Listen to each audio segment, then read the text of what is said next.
Cruzado, donde tarde o temprano todos somos protagonistas. ¿Cómo está usted? Muy buenas noches. Mi nombre es Dilia Arellano y estamos en su programa Fuego Cruzado a través de su canal peninsular. Muchísimas gracias a quienes nos hacen favor de vernos allá en el estado de Campeche, en Yucatán y aquí en su entidad anfitriona en Quintana Roo. Mire, vamos a tratar de nuevo un tema que pues ha trascendido las fronteras, está ahí pendiente, presente en prácticamente todo el mundo. Incluso nos ha obligado a utilizar una palabra que trata de reunir todo esto que es acoso, agresión, pues enfermedad finalmente, y que lo metemos todo en una palabra, en bullying. Yo preferiría llamarle acoso, violencia, pues de muchas otras maneras, porque nuestro idioma es lo suficientemente amplio para evitar esto que trata de sintetizar un problema que es mucho mayor de lo que pensamos. Si me permite, vámonos a esta cápsula que le tenemos preparada y enseguida regresamos. Violencia escolar. Ley del más fuerte. El bullying ya ha adquirido un rango de gravedad que debe ser atendido de manera integral. El sentido común indica que aquellos considerados como agresores pueden ser enjuiciados por las consecuencias que el fenómeno del bullying genere en la víctima, pero hasta la fecha existen muchas ambigüedades legales para castigar los abusos contra escolares indefensos. Para conocer y combatir adecuadamente este fenómeno, es necesario comprender que es un tipo de violencia escolar con características claras y precisas. El bullying consiste en una agresión intencional ejercida de forma constante sobre una víctima indefensa. La víctima de bullying no siempre es capaz de avisar y de detener a tiempo la conducta abusiva, por lo que es importante poder reconocer otras manifestaciones no verbales.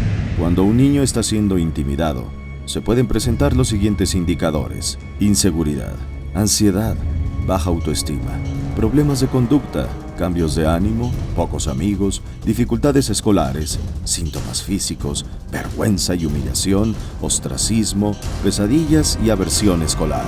El bullying, según su grado de violencia, puede convertirse en un acto delictivo que debe penalizarse como tal. Sin embargo, los autores son generalmente adolescentes que tienen un trato legal benévolo. La ley de menores infractores le ofrece un trato muchas veces complaciente a los autores del bullying. Este es un tema de mucha gravedad, porque incide en la calidad de la educación y del entorno en que se desarrolla el proceso educativo. Los autores del bullying, según la gravedad de los casos, deben no solo ser reprendidos o amonestados, sino que deben ser castigados con leyes adecuadas. Los casos graves rebasan el ámbito de las autoridades escolares y deben ser llevados ante los ministerios públicos. Este Fuego Cruzado analiza las diversas vertientes de este tema que afecta a un sector muy vulnerable, el de la niñez. No se puede prestar oídos sordos ante este tema que ya ha adquirido visos de gravedad. Usted, mientras tanto, vea y escuche, porque la solución puede estar en sus manos. A que los niños del mundo tengan todos un lugar. Vamos todos a ayudar. Te voy a presentar a nuestro panel de esta noche. El licenciado Jorge Delgado, él es abogado especialista en Derecho Superior del Niño. ¿Cómo le va, licenciado? ¿Cómo está? Muy bien, muchas gracias, Lilia. Encantado de estar aquí con ustedes. El doctor Jorge Becerril, él es médico cirujano militar que ha brindado atención a niños y adolescentes lesionados por violencia escolar. ¿Cómo le va, doctor? Muy bien, muchas gracias por la invitación. El licenciado Marco Antonio Toe Guan, coordinador de la Comisión de Derechos Humanos en la zona norte de Quintana Roo. Buenas noches, muchas gracias. Muchísimo gusto. El licenciado Gabriel Bueno, abogado y activista en defensa de los derechos de los niños y los adolescentes. ¿Qué tal, Gabriel? Señora? Buenas noches, gusto en estar aquí y un saludo a todo el teleauditorio. El licenciado Daniel Pérez Sánchez, psicólogo con especialidad en pedagogía. Hola, muy buenas noches. Buenas noches. Y la psicóloga Jenny Escalante, ella es también especialista en atención a niños y adolescentes. ¿Qué tal, Jenny? Hola, ¿qué tal? Un placer. Oiga, la dejaron en la orilla, hombre. Si pasa ahí ¿verdad? Un fulano y se la lleva, o lo que quieres es salir corriendo por tanto feo. Puede ser cualquiera de las dos cosas. Yo me inclinaría por la segunda, ¿verdad? Sí, más vale, nomás que allá tampoco están los rostros como para que pueda uno hacer algo, ¿eh? Pero son buenos muchachos, ellos no sé. Los que están allá, Luego sí, les cómo hacemos no, un perfil. ¿verdad? Sí, aquí, ándale. No, te vas a sorprender, aquí hay cada loco. Bueno, pues, miren ustedes, creo que el tema es duro, porque quisiera iniciar por los señores psicólogos, porque creo que entramos en etapas de desamor. La gente ya no queremos a la gente. Los niños no se ven con cariño con los otros niños. Los adultos tampoco nos vemos con respeto ni con cariño. ¿Qué le está pasando a nuestra sociedad que se encuentra en esta etapa en la que la agresión es primero? No solamente en los niños, también en los adultos, y obviamente se convierte en una enseñanza.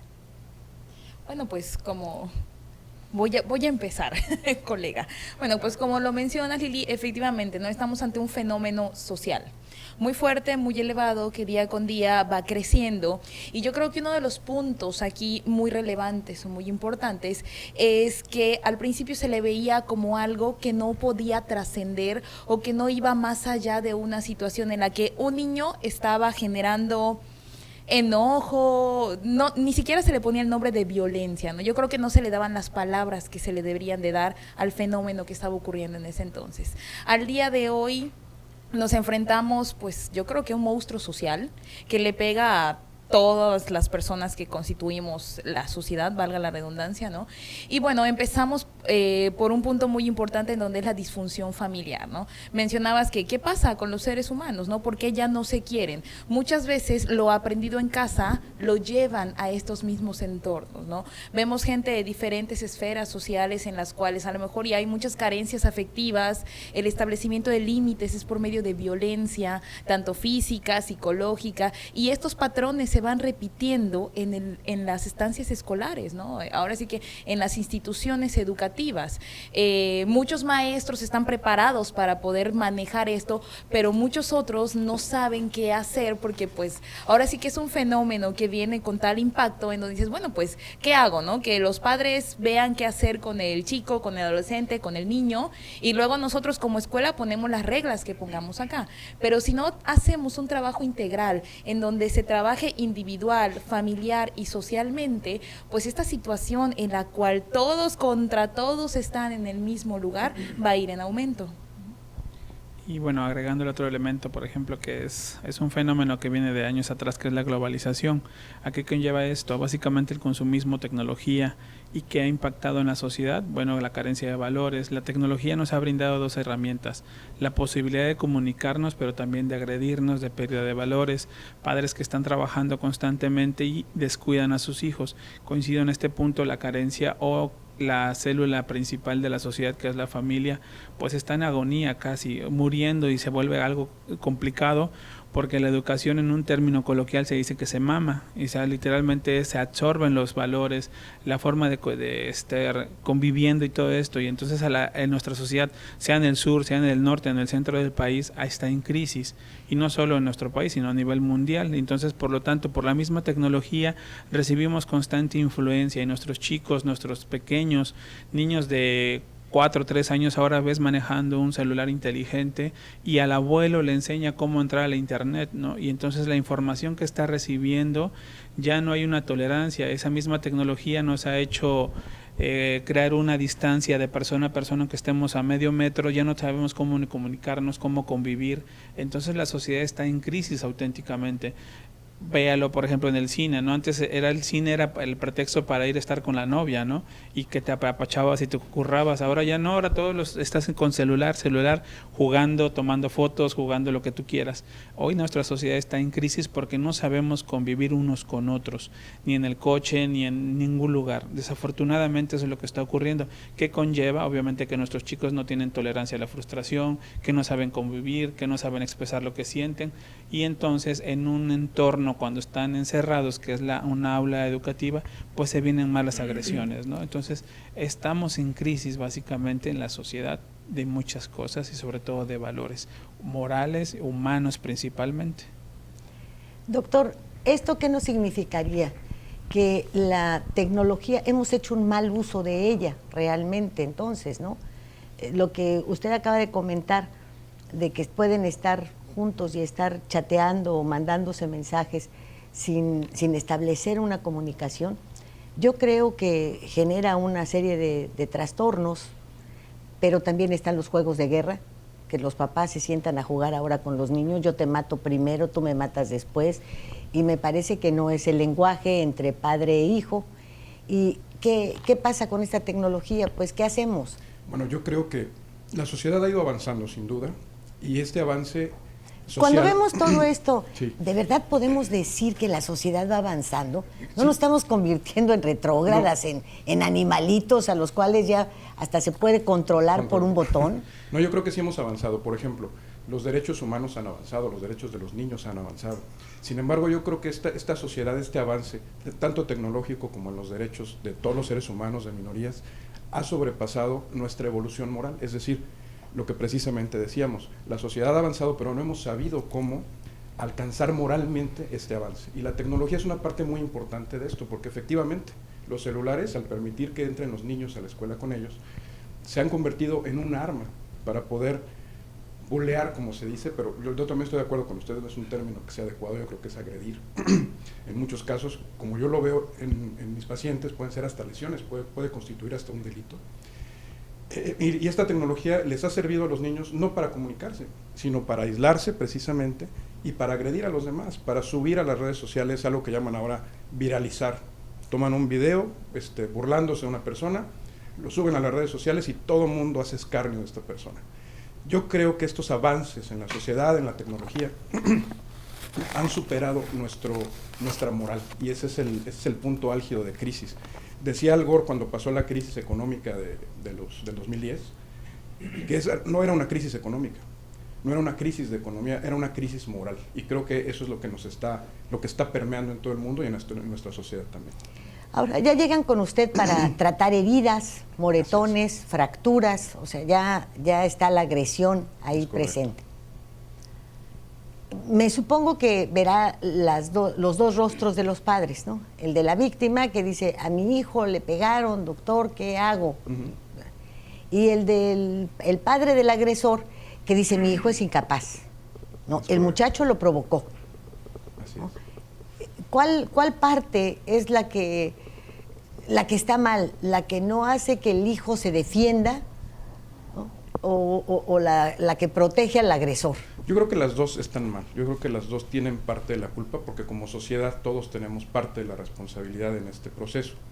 Yo veo las dos caras porque yo escucho, por ejemplo, cuando llegan los pacientes, le voy a platicar una estadística rápidamente, yo veo alrededor de 20 casos de trauma ocular al año.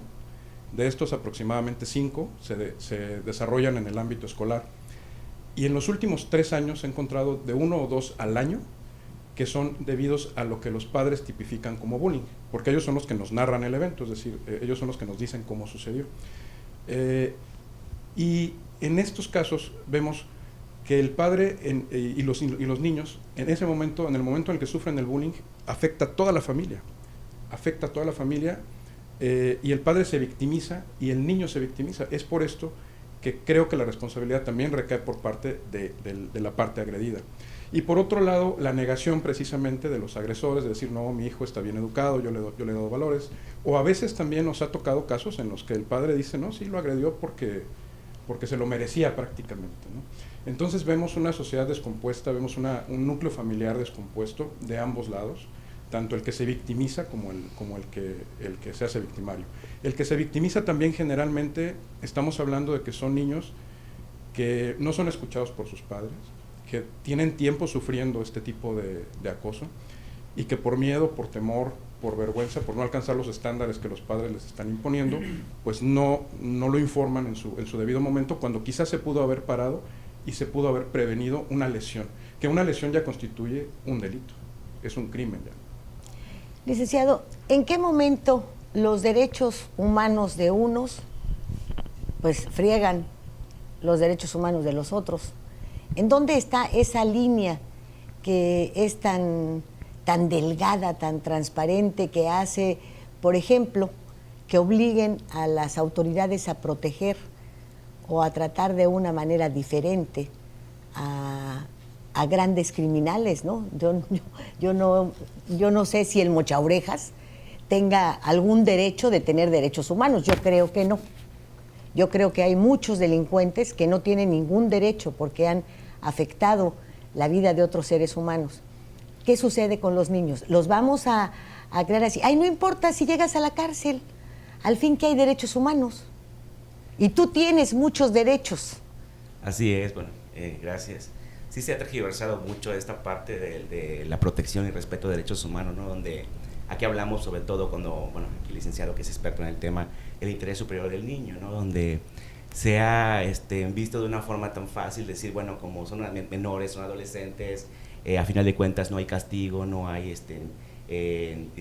forma de disciplinar, que son los prejuicios que empiezan a premiar en el tema de derechos humanos, ¿no? No obstante, nosotros, por ejemplo, como Comisión de Derechos Humanos, lo que hacemos para también aclarar siempre al público que nos escucha es esta parte de llevar la formalidad, vigilar que en ciertos procesos se garanticen este respeto de derechos humanos, pero no vemos el fondo del asunto a final de cuentas, ¿no? Sobre todo en materia de agresores o de delincuentes. Pero bueno, yéndonos al tema de lo que tú preguntabas, la línea delgada, yo creo que sí se ha malentendido bastante y precisamente en esto de que a veces tiene desconocimiento mismo de qué son los derechos de la niñez, ¿no? El derecho de la seguridad, al juego, la recreación, y cómo a veces cuando entramos a escuelas, entramos con padres de familia, siempre hay una tergiversación de decir, es que a derecho corresponde la obligación, pero esta obligación precisamente, luego el adulto quiere que el niño tiene una deuda con él, ¿no? Y no, cuando realmente hay un derecho, que es un derecho del niño, que en este caso el adulto, tenemos nosotros la obligación con ellos, ¿no? Y es precisamente en la protección donde está el ver precisamente garantizar esos derechos humanos, sobre todo cuando se habla de interés superior del niño, precisamente es entender que los derechos de la niña y el niño en su caso, lo que está pasando es precisamente proteger y cuidar todo esto, este esquema de que es el trabajo, la educación, la escuela, la seguridad, y que también no se debe siempre dejar. A mí pasa mucho el tema del cuidado, ¿no? Cuando hablamos de educación, nos llegan los casos de las escuelas y empiezan a decir, pero es que yo dejé a mi hijo en la escuela en un rato y ahí tenía la obligación el papá o el maestro de cuidarlo, cuando realmente no, o sea, realmente es una obligación recíproca, una obligación que todos tenemos para con niños y con niñas. Entonces, yo creo que es más que nada desinformación, porque derechos de niñez son varios, ¿no? Pues son los mismos de los adultos. Yo creo que son los derechos de todos los seres humanos. No entiendo en qué momento podemos no diferenciar que tus derechos terminan con las agresiones a los otros. En ese momento termina cualquier derecho. Yo creo que eso lo entendían hasta nuestros ancestros allá. Yo no sé si los que empezaron a pararse derechitos con la teoría de Darwin o con Adán y Eva, no lo sé. Pero creo que en ese momento se catalogaban. Hoy no entiendo cómo hay tantos por eso le decía yo, realmente hemos evolucionado. Hay derechos humanos, hay derechos de los niños, y nosotros seguimos viendo que aumentan los niños pidiendo limosna por las calles, los niños que no tienen acceso a la escolaridad, los niños que no van a las atenciones médicas ni reciben sus vacunas. Y las excusas pueden ser muchas. El papá y la mamá trabajan, es que el desempleo está muy grande en México, es que son tantas. Pero, y tanta protección, y tanto gasto, y tanto elefante blanco con un número indeterminado de burócratas, ¿realmente nos ha servido siquiera para detener esto? ¿Por qué no nos vamos al corte y enseguida volvemos?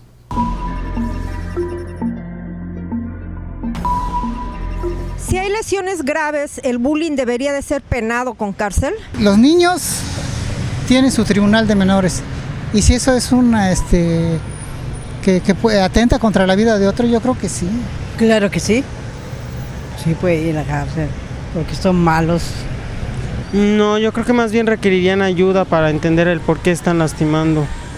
No creo que sea adecuado para un menor de edad ir a la cárcel. Sí, porque si ya lo hicieron una vez, lo van a volver a hacer cuando sean grandes. La verdad debe merecer castigo porque su papá los consiente. Está mal lo que hacen. Debe ser, ¿no? Entre niños. Y no está permitido, y yo creo que sí se debe castigar. La verdad sí, porque pues le causan un daño permanente a un niño, sea como sea, pues el niño no se va a recuperar de eso. Creo que va a tener secuelas, tanto físicas como mentalmente. creo que los buleadores deberían merecer un castigo.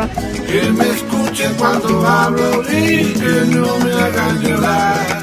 Vamos a ver, licenciado, ¿usted qué nos opina de esto? Bueno, sí, retomando todos estos, a mis predecesores en la palabra, quisiera así apuntar algo importante, es decir, el derecho es uno solo, aterrizando todo esto a la cuestión de los derechos que estamos hablando, los derechos humanos de primera generación, segunda generación, tercera generación, etcétera, ¿no? Los derechos de los niños, los derechos de los adultos, los derechos de los discapacitados. El derecho es uno solo. Hay dos grandes corrientes del pensamiento en este sentido. La del derecho natural, que por un lado plantea que por el simple hecho de que todos somos seres humanos, tenemos de suyo esos derechos, ¿no? Hay otra corriente que es la positivista, ¿no? Que bueno, ya es el intelecto del hombre el que atribuye derechos, los limita, los restringe, los aumenta, dependiendo del caso en específico. Bueno, así las cosas, este bullying trae aparejado, digamos, en el marco legal, una serie de conductas que pudieran bien tipificarse, como bien decía el doctor, en lesiones, en delitos, en tentativas de homicidio, ¿no? En una situación de que la consecuencia de ese acoso, de esa intimidación, pues sí tenía una consecuencia de derecho reconocida.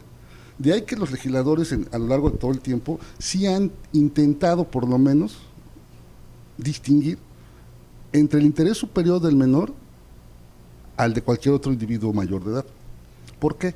Pues bueno, aquí los psicólogos saben mucho mejor que yo que estas personas, los menores, pues todavía no se desarrollan emocionalmente, psicológicamente, etcétera, de tal suerte que vemos lamentables casos en los cuales niños 7, 8, 10, 11, 12 años, pues han sufrido muertes, se han suicidado, etcétera, pues porque todavía están ellos en una etapa de desarrollo que no les permite discernir adecuadamente.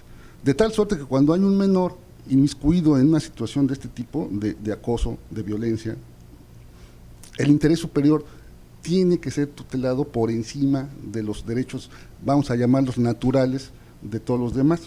De ahí que existen diversos cuerpos normativos, leyes especializadas, vamos a decir, etiquetadas destinadas a proteger a los menores, ¿no?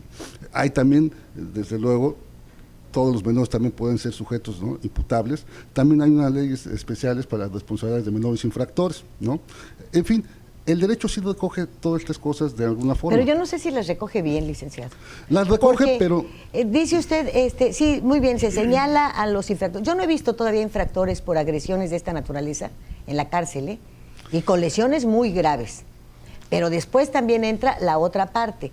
Vamos a someter a este joven a un tribunal para menores, a un lugar pues de encierro para menores, a donde, bueno, pues, le pegó al amigo, pero ahora va a salirnos narco o a criminal o ya de plano asesino.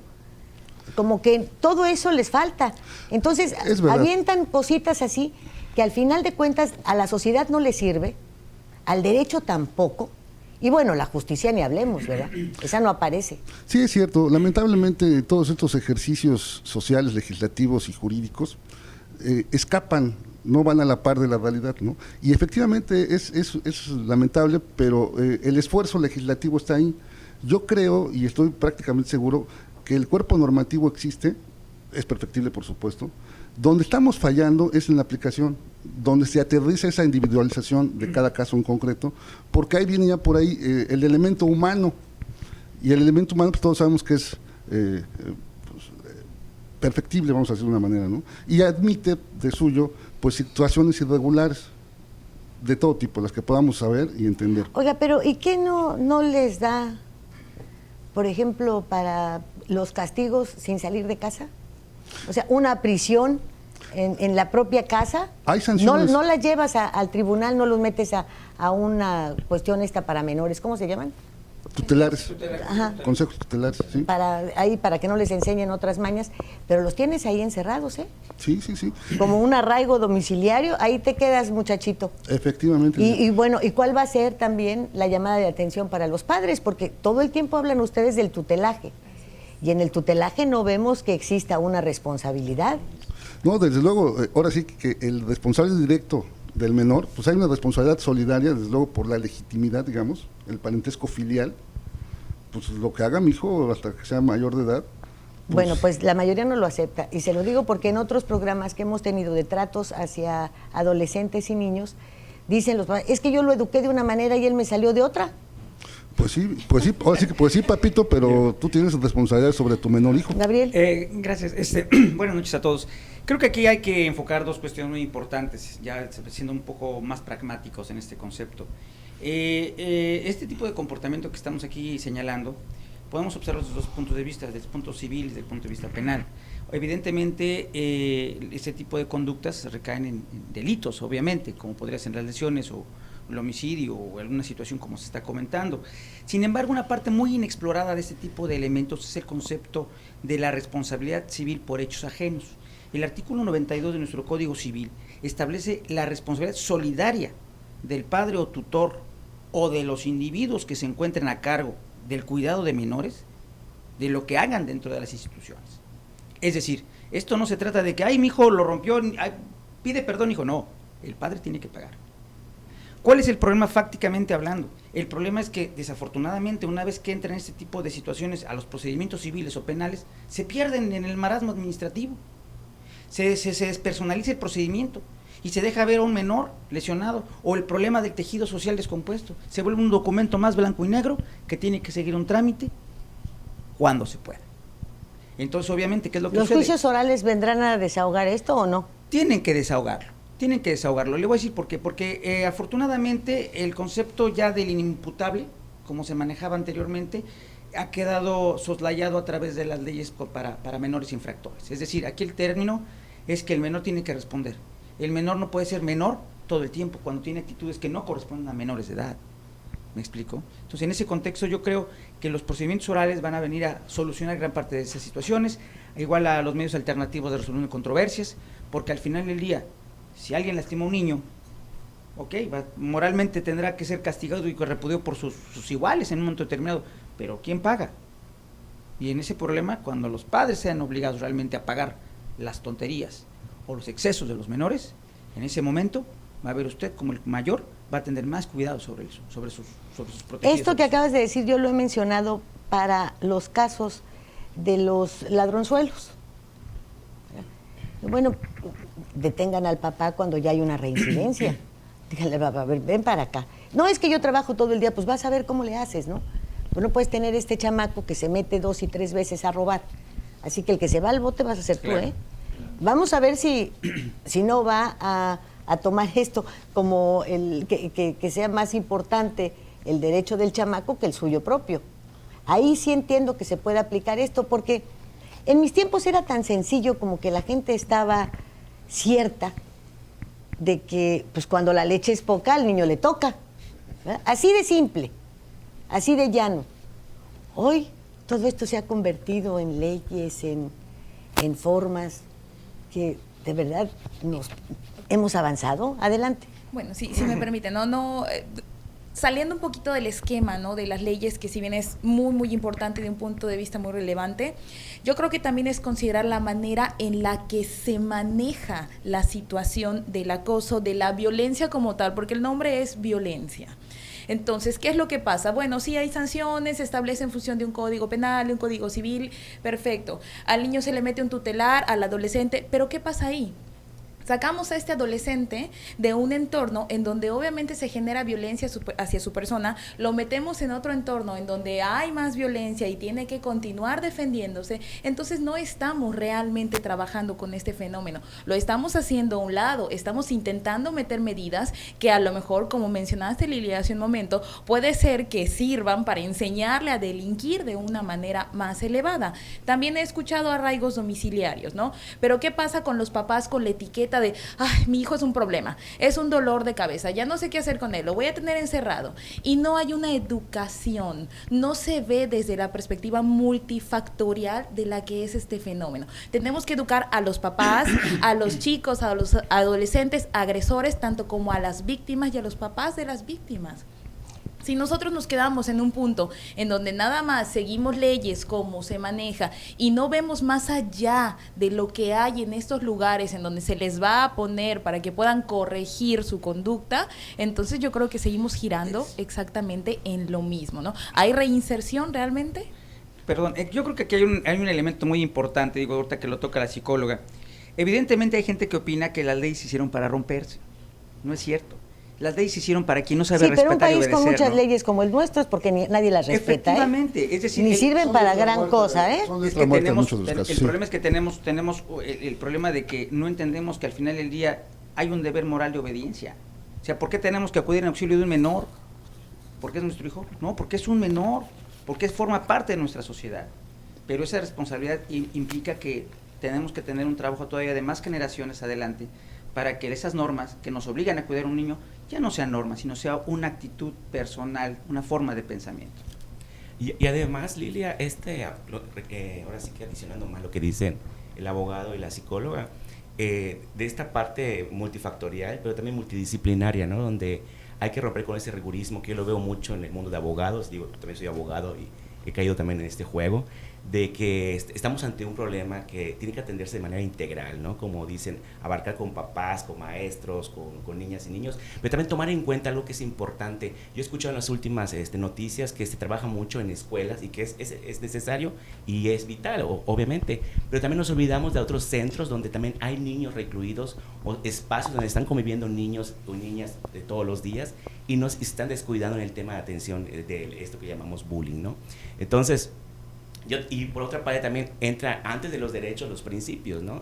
Hablábamos antes de la moral también, de esta forma de los valores, los respetos, que es una falacia decir se pierden los valores, más bien se tergiversa, ¿no? Y aquí hablamos, por ejemplo, del principio de reparación de daño, ¿no? Cuando hay el enfoque de víctimas también, de revisar, lo hemos trabajado incluso con psicología, esta parte del enfoque de víctimas, de que el menor agresor, el menor de edad que también es agresor, también se pregunta, ¿llega a ser víctima de la sociedad misma, no? Entonces requiere también atención. ¿Qué atención se va a dar a la persona que agrede y no solamente la que es agredida? Bueno, yo recuerdo que les daban pistolas a los niños porque querían ser policías, ¿no? Entonces jugaban a los policías y a los bandidos y unos eran los bandidos, siempre ganaban los policías. Se fue deformando la entrega de las pistolas. Hoy las usan para atacar con disque piedritas que te pueden dejar ciego. Sí. ¿Y en dónde está el juego? ¿El derecho de los niños es agredirse de esa manera? ¿O hay que empezar por regular esos derechos de los niños que no pueden caer en estos excesos? ¿Es permisible a los de los gochas, por ejemplo, darles esos escenarios de guerra ya en vivo, a donde también se lastiman y llegan con moretones y los papás contentísimos de llevar a sus hijos al gocha? Entonces, ¿qué estamos haciendo, doctor? Es una crisis, como platicaba yo hace un ratito, yo creo que es una crisis de valores que empieza desde la familia y permea hacia toda la sociedad. Lo que platicábamos hace un momentito. Yo creo que el acoso escolar ha existido toda la vida.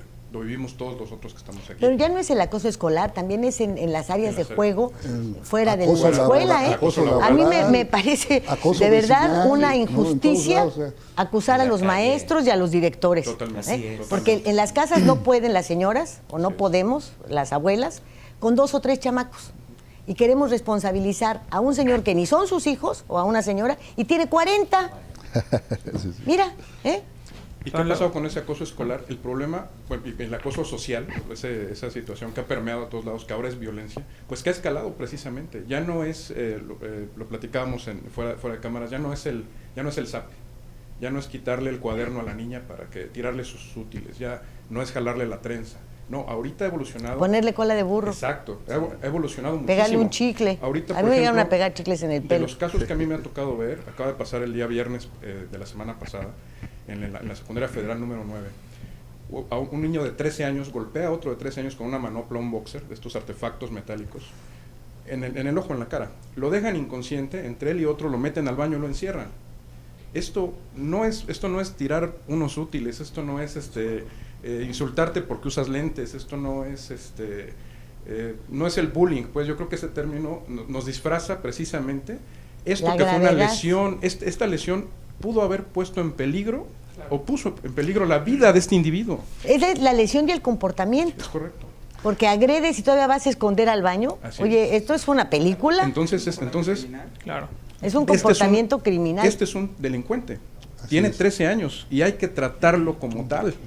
Entonces, ese es el problema. Esto de veras ha trascendido ya todo lo que nosotros conocimos o conocemos y ha permeado a través de diferentes circunstancias, como son los medios de comunicación, el propio internet, los videojuegos y principalmente la relación interpersonal, lo que nosotros les estamos enseñando a nuestros hijos, lo que estamos permeando hacia ellos de nuestros propios valores que están transgiversados efectivamente, como decía el licenciado. Perdón, yo incluso yo creo que así se pierden, y me refiero a lo siguiente. Cuando hablamos del juego mismo, que usted menciona que antes eran policías y ladrones, hablamos de que estaba bien marcada la línea entre el bien y el mal, lo bueno y lo correcto. Hoy, al haber que no hay alguien y lo que más vigile, que había era que se le ponían unos papelitos así, claro, que a la hora que disparabas tronaban, claro, ¿no? claro. Pero no disparaban nada, Claro. nada, ajá. Sí, para que se oyera el pum pum. Claro, pero No, entonces... fíjate que ni las de agua. No. Porque con las de agua ya empieza una agresión, ¿eh? Sí, claro. me lastima. Es básicamente que en el juego representamos muchas cosas los seres humanos, pero hoy mismo, al no haber una vigilancia, al no haber una formación, las relaciones de pareja se vuelven desechables. Hoy te casas con uno, te divorcias, hoy te vas con tus hijos, te los dejas, te los quitas. No hay una formación, una transmisión propiamente de los valores, más bien hay una formación donde se crece como silvestre, vamos a ponerlo de una manera, y es la ley del más fuerte a lastimar, a agredir. Y entonces realmente los chicos están aprendiendo por estos mismos juegos a, ¿sabes qué? Puedo confabular, puedo lastimar y hago cosas ocultas, y desafortunadamente no hay un parámetro para. Muestra clara es que lastiman, que se pegan, que hoy ya sabes dónde conseguir a través del mismo internet, diferentes elementos para lastimar al otro físicamente. Cómo puedes crear a través de YouTube, hay demasiados tutoriales para construir demasiadas cosas que lastiman al otro físicamente, pero precisamente por eso, porque no hay un marco de referencia que hoy los chicos tengan. Los maestros se ven superados por el número, porque en un patio, imagínense, 500 niños corriendo con cuidado por 10 personas, pues realmente no alcanza, ¿no?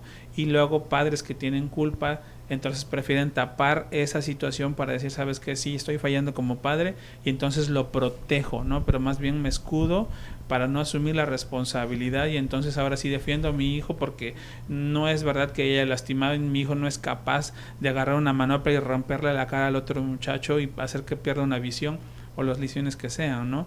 Y el padre que recibe la agresión también no sabe cómo enfrentar esto, ¿no? Entonces es una crisis y una situación bastante compleja que hoy nos ha rebasado a muchos, ¿no? Yo creo que los mismos psicólogos a veces tenemos que buscar diferentes estrategias, pero hoy cuando se le trabaja la autoestima al chico, por ejemplo, tienes que trabajar no solo con él mismo, sino con todos los elementos que están sistemáticamente alrededor. El internet, los padres de familia, los amigos, bueno, están involucradas demasiadas cosas, ¿no? Y creo que hoy deberíamos de hacer un alto para ver todo lo que vamos a hacer, no solo para atacar el acoso, sino más bien cómo trabajar en los chicos que no han recibido acoso y fortalecerlos y evitar, ¿no? Porque estamos en una medida ya donde todo está presente y no estamos ni previendo ni formando a lo largo de las generaciones, que decía también aquí el abogado, y creo que es lo más preocupante, que viene hacia adelante, ¿no? Hacia adelante ya todos vamos a andar armados y ahora va a ser así como un duelo en la calle, porque creo que hacia eso vamos para allá. Porque me parece que muchas gentes de generaciones anteriores teníamos que quitarnos estos complejos de culpa. Si el chamaco se caía de la bicicleta, yo soy la culpable porque le compré la bicicleta. Si el chamaco se daba un cate en la moto, ay no, es que yo fui la culpable porque yo le compré la moto. El señor de la manopla en ningún momento piensa, yo soy el culpable por haberle comprado la manopla. Ah, no, yo se la compré porque era para otra cosa. Entonces, ya han sido los extremos, ¿no? De una culpabilidad inexistente, porque pues, lo otro es un accidente, ¿no? Que pasa a quien le haya regalado la bicicleta, a lo otro que ya sabes que estás comprando un arma y que se la estás entregando. Estos extremos, los padres, ¿qué? Es una ausencia de límites, ¿no? Hay una cuestión que hay que puntualizar aquí de todo lo que están hablando. En el caso del doctor, que están ventilando ahorita estas situaciones, la situación ya de por sí delicada se agrava cuando no estamos hablando de gente entre pares, es decir, compañeritos del mismo grado. La situación se alarma cuando ya una persona adulta agrede, ya ni siquiera tanto bullying, o inician bullying, lo que sea, a un menor, Entonces ya ahí no estamos hablando de una situación entre pares, entre similares, ¿no? Que bueno, pues son los dos niños de primero de secundaria. No, aquí ya de repente resulta que es un mayor de edad agrediendo a un menor de edad, entonces la situación se agrava más, ¿no? No, pero los hay de mayor de edad, de 13 años, que agreden a uno de 10. Sí, exacto. Que ya es lo mismo, ¿eh? Pues es lo mismo en el sentido de, a lo mejor moralmente hablando, ¿no? Y no sé si psicológicamente hablando. Y yo me refiero ahorita en el aspecto legal, ya pasando los 18 años, digamos, eres sujeto de ya tú como persona. Oiga, los 16 titular. Ya hicieron el amor. Sí, claro. Y si ya hicieron el amor, ya se pueden ir a la cárcel, ¿eh? Hay edades no? Para todo. Hay edades laborales también, por supuesto, sí. Bueno, yo me refiero a la cuestión... Pues para unas cosas son muy niñitos y para las otras ya son adultos. No, yo me refiero a la situación de los alcances incluso físicos. Es decir, no es lo mismo un chavo de 18 años que alguien de 13. No es lo mismo uno de 13 que otro de 7, ¿no? Eso es, ese era mi punto, ¿no? Que también tenemos casos así, desde el punto de vista, en el 2011 también yo recibí un caso similar, claro. De en una escuela, en el IAS, que es una escuela privada de muy alto nivel, es decir, esto pasa hasta abajo todos los niveles, y hasta arriba, ¿sí? Así es, y ahí hay la convivencia entre niños grandes y niños chiquitos, y hay un niño grande, bueno, ya no un niño grande, un adulto de 18 años, golpeando a un niño de 13, con una fuerza tremenda y haciendo que el niño de 13 pierda el órgano visual izquierdo. Tan grave puede llegar a ser. Y además con riesgo de pérdida de la vida y con lesiones cerebrales. Es decir, y esto, vuelvo a lo mismo, esto ya no es bullying, esto ya no es tirar la libreta, esto ya no es pintarle bigotes para burlarse de él. Esto es una agresión física que constituye un delito. A la que luego las víctimas tienen que sumar las amenazas de los padres del agresor, ¿eh? Efectivamente. Síguele tratando de que castiguen a mi hijo y vas a ver lo que te pasa. Y entonces vienen las agresiones padres contra padres. Así es. Y eso deja ver nada más una cosa, la descomposición familiar que de suyo, ahora sí que el agresor, el niño, joven, tiene al ver esas actitudes. Ya cuando volteas a ver a los padres con esas actitudes después, en vez de, como dice el licenciado, vamos a ver qué arreglamos moralmente, no, amenazo y déjalo y tal, te das cuenta que el problema viene desde la célula, la familia. Claro, pero y es muy importante en ese tipo de situaciones que la autoridad tome conciencia y realmente haga su actuación, porque para eso están las leyes. Digo, si la autoridad no actúa, no toma conciencia y no realiza lo que por ministerio le está obligado a hacer, una situación evidente, ¿qué ocurre? Pues el particular que busca, ya no es justicia, busca venganza. Y entonces es un problema que debe ser solucionado. Pero ustedes como abogados también están ciertos de que si el agresor y los padres del agresor son unas familias económicamente fuertes, que además tienen relaciones con los gobiernos de cualquier nivel o tienen un cuate que está muy arriba, ribototota, no les va a pasar nada, ¿eh? Y los agredidos van a tener que salir huyendo. Y bueno, ahí tú haces un llamado. Porque estos llamados a las autoridades es como las llamadas a misa o las mentadas de madre. Si quieren actúan y si no, no. Esa es la verdad. Hablamos de la desintegración de la familia, de que las familias descompuestas. ¿Alguna familia ha aceptado estar descompuesta? Muy poca realmente, ¿no? Alguna dice, oiga, sí, yo creo que a mí me educaron mal y ahí voy con esta corriente, ¿qué hago? ¿Alguno se lo dice? ¿Verdad que no? Se justifican la mayoría de las veces. Pero, sube el micrófono. Perdón, yo aquí quería comentar, ¿no? Y igual, y no es echar promo de la Comisión de Derechos Humanos, porque me resulta interesante cómo hasta hace 3, 4 años el licenciado se vino a la mente que usted comentaba, esa situación de pares de particulares, ¿no? Donde era legalmente imposible ser competencia de la Comisión de Derechos Humanos ver casos de bullying como lo están manejando, ¿no?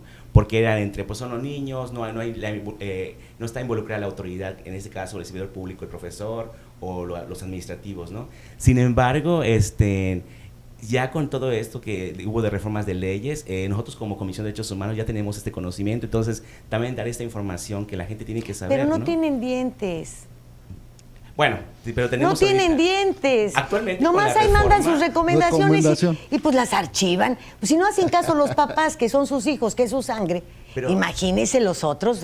Al rato cambian tal por cual y ya deja de estar molestando. Pero fíjate, Lilia, bueno, nosotros lo que hemos hecho en propuestas de conciliación y recomendaciones, sí es cierto, como dices, ese es el tema, no es vinculatoria la recomendación en sí misma. Sin embargo, con la actual reforma que ha habido en el Estado, que es la de febrero del 2000 de este año, ya tenemos también esa facultad para poder incitar a la autoridad ante el Congreso del Estado, ¿no? Entonces también por allá ha habido una evolución, digamos, legal en nuestra competencia, ¿no? Pues ojalá que ese citatorio sea de exhibición, porque la Profeco también cita.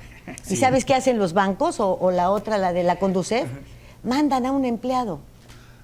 Ahí ve y preséntate. Firma y salte. Entonces, si van a ustedes a hacer eso y ahí le mandan al que barre, al Congreso, pues, ¿qué van a hacer? Sí hay lineamientos para cumplir la propuesta. La obligación de los amantes de la ley, que somos nosotros, es seguirla. Tratar... Oiga, ¿por qué no se casan? Vámonos al corte, enseguida volvemos.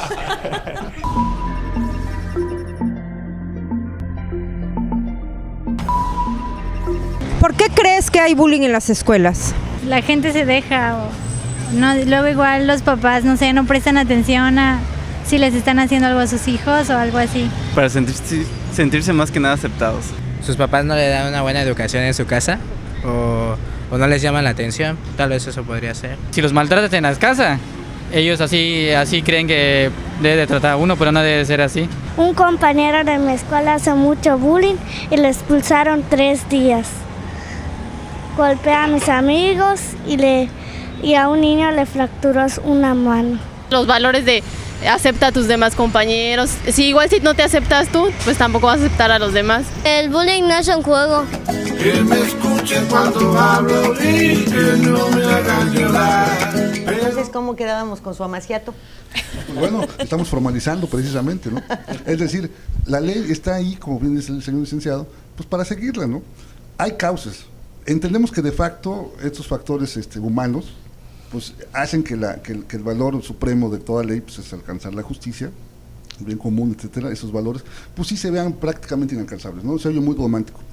Pero vaya, la idea de todos nosotros es que eso tarde que temprano se tenga que observar, ¿no? Que haya un factor legal, o sea, que realmente sea coactivo, que realmente imponga, que realmente vele por esos intereses superiores, en este caso de los menores, ¿no? De hecho, hay protocolos en la Suprema Corte de Justicia que obliga a los juzgadores, en caso de que haya un asunto inmiscuido un menor... ¿Usted tiene la facultad de tocarme unos callos? ¿Usted cree que si hubiesen aplicado eso en la Suprema Corte de Justicia, el viejucho ese Góngora no le hubiera entregado a sus hijos, a los niños autistas, además enfermos, ¿no les hubiera entregado sus pensiones? Sí, claro, por supuesto. ¿Hubiese metido a los otros 2 como lo hizo y a las 2 madres en problemas? Porque el viejillo ahí con 2 esposas, bueno, bendito. 2 amantes y 4. ¿Usted cree que alguien va a creer en la Corte? Esos vejetes tienen autoridad moral. Ese es el valor precisamente de la ley, ¿no? Que está hecha... Pero desafortunadamente el factor humano, ¿no? El factor humano ahí está, pero la ley ahí está, el protocolo ahí está, la norma ahí está. Hay que hacerla valer, ¿no? Pues también creo que digo, como colofón a lo que comenta aquí el licenciado Delgado, es importante conocer la ley, es importante seguir los cauces procesales que nos permiten acceder a la función jurisdiccional. ¿Cuál es el problema? Pues el problema es que hay colegas y hay mucha gente que está desencantada del sistema y todo eso, pero es parte de nosotros precisamente el pelear porque esas cosas se materialicen. A lo mejor nos cuesta una vida o a lo mejor nos lleva toda la vida y nunca lo vamos a ver, pero es parte de lo que hacemos como abogados y eso es nuestra lucha de cada día. ¿Cerramos? Claro que sí, bueno, y entender que además que hay una ley que seguir, también hay que ver más allá de simplemente la estructura legal, sino ver la emocionalidad, la situación familiar, la desestructuración emocional que hay, tanto de la persona que agrede como de la persona agredida, y trabajar con eso, no solamente con decir, bueno, ya cumplimos la ley, ya se castigó, pero ahora, ¿qué sigue? ¿Cómo realmente minimizo, desaparezco en un mundo perfecto, ¿no? Este fenómeno que se está dando. Pues atender con toda la estructura que se tiene, porque hay chicos hoy actualmente que están viviendo viviendo consecuencias muy fuertes, que están prácticamente al borde de incluso llegar al suicidio por todos los efectos de este fenómeno. Hay casos muy graves y que realmente se tomen cartas en el asunto, en todas las áreas, ¿no? No podemos cerrar los ojos, realmente la cosa está muy fuerte, como se dice. Hay que identificar este fenómeno, como bien decía Yendi, como una violencia, ¿no? Y en ese tema de la violencia desglosar y ver discriminación, ver la falta de empatía y ver también la violación al principio de igualdad, ¿no? Y la intolerancia. Y también la propuesta de resolución de conflictos. A lo mejor estamos en un tema que nos está ganando, sin embargo, ya hay que empezar a aplicar mecanismos. Y, por ejemplo, en el caso de la Comisión de Derechos Humanos del Estado, estamos ahorita en un reciente convenio con el Colegio de Psicólogos y también con la Secretaría de Educación y el CENTE, precisamente, para empezar a desarrollar talleres integrales, promover una cultura de la paz con el mismo profesor y profesora y también dar herramientas a los docentes, ¿no? Doctor. Bueno, pues yo creo que antes que nada reconocernos como sociedad, reconocer, para poder dar un tratamiento necesitamos hacer el diagnóstico y reconocernos que como sociedad estamos mal, estamos perdiendo o transgiversando los valores que nos deben de guiar moralmente y hacia un bien superior, que son los derechos de todos, como usted bien decía, no solamente de los niños o de minorías, sino los derechos universales de todos como seres humanos, y reconocer eso principalmente, y a partir de ahí empezar a trabajar, empezar a ver hacia nosotros mismos y ver qué nosotros mismos como sociedad, como seres humanos, como padres de familia, estamos haciendo mal, para que podamos evitar en nuestros hijos que puedan llegar a transgredir esos límites, que pueden llevar a lesiones, a muerte, y además van a perjudicar a ambos lados, tanto al victimario como a la víctima. Licenciado. Sí, bueno, yo además quisiera puntualizar que en un tema tan delicado y pues de tanta envergadura en estos últimos tiempos, tendríamos todos que participar más activamente de nuestras trincheras, psicólogos, docentes, abogados, defensores de derechos humanos, médicos, medios, todos, para poner un granito de arena y tratar de que ese problema sea ya plenamente abordado como debe ser por todos los sectores, tratando con ello, pues desde luego de erradicarlo, o por lo menos tratar de controlarlo, ¿no? Yo creo que es importante puntualizar aquí esto, que el fin es erradicarlo. Gabriel. Pues nada más considerar que yo como padre, creo que lo más importante es que reconozcamos que nuestros hijos, nuestros pequeños, nuestros muchachos, son el futuro de la nación y que de nosotros depende el protegerlos y cuidarlos para que nuestra nación, en un futuro no lejano, realmente ocupe el lugar que se merece entre todas las demás del mundo. Pues fíjese usted que hay cosas de las que hablamos y que son etéreas, que no las vamos a ver, el alma, estos sentimientos del corazón. Yo creo que todo se rige por la mente, porque cuando uno pierde la memoria, pues usted no se acuerda de a quién quería, ¿verdad? Tampoco se acuerda ni de su mamá ni de su papá. Se pierde toda esta escenografía con la que vivimos todos los días. Entonces, esto es lo que hay que cuidar, la mente de los niños, hacia dónde van, hacia dónde se dirige, qué es lo que ven, qué es lo que piensan, cómo reflexionan. Y me parece que independientemente de cuál sea la conducta de los grandes, los niños van a aprender a utilizar su mente para saber lo que es bueno, lo que es malo, lo que duele, lo que no duele. Aunque bueno, le llamemos a esto curar el alma. ¿No les parece? Sí. Gracias, muy buenas noches, muchas gracias a todos ustedes por participar. Y pues el tema da para más, ¿eh? Así es. Ojalá que algún día hablemos de cómo se detuvo. ¿No crees? Gracias.